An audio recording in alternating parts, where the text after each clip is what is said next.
Hey guys, you're welcome again to my channel. Today I'm going to be showing you how to make lavender candles. I feel like candle making is something everyone should know. I was so inspired to make lavender candles after I visited the lavender gardens, and I was it's such a beautiful place, guys. You should go in summer. And then I just dried up the lavender leaves and flowers rather and after drying them up I decided to make candles. So here's what you're going to do. You're going to use a double boiler method. You do the double boiler, place a pan on top of the water and add your wax. Now the measurement for everything that you see in this video is going to be on my blog diydose.com. check the link in the description.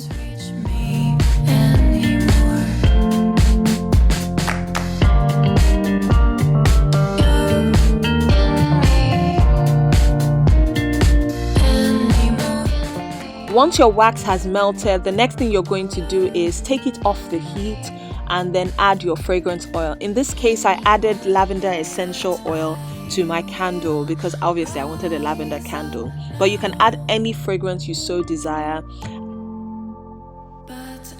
And here you mix like your life depends on it, literally. Here I really like to mix properly once my fragrance oil has been incorporated. Mix vigorously. You really need it to get incorporated. It's so essential to making a good fragrance candle. And then the next thing you do is to put your wick in whatever container that you want to put your candle in. You can use a cup, you can use a mug, you can use anything you so desire. And then I just used glue sticks. You can use glue, you can use hot glue, you can use anything to adhere your wick to the bottom of the container that you are about to use.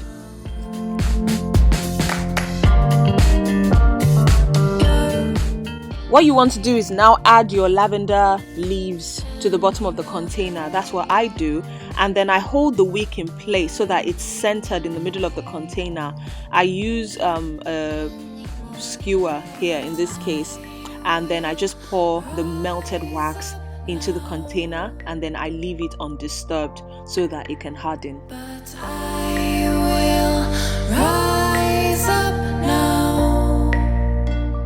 Now I add some more lavender leaves, why do I keep saying leaves? Flowers. And here you can see that the lavender just floats to the top, which is how I like it. If you want it to be at the bottom, you have to leave it to harden a little bit, but I really liked it like this, so I left it the way it was.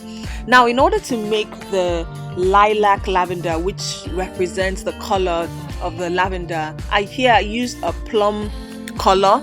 If you've seen any of my videos on how I make candles, you know that this is exactly the step that I do. If you haven't seen that video, you can click the link right now to see the video on how I made wedding favors. So here I just use that color and I try to intensify it and check and recheck and check on white paper to see the depth of the color. Now the color that you see in here is not a true representation of how the color is going to look when it dries, so you need to let it harden on a white surface to see the intensity of the color that you're using. And then you add your fragrance oil or your essential oil or whatever, and you mix thoroughly as well and leave to dry.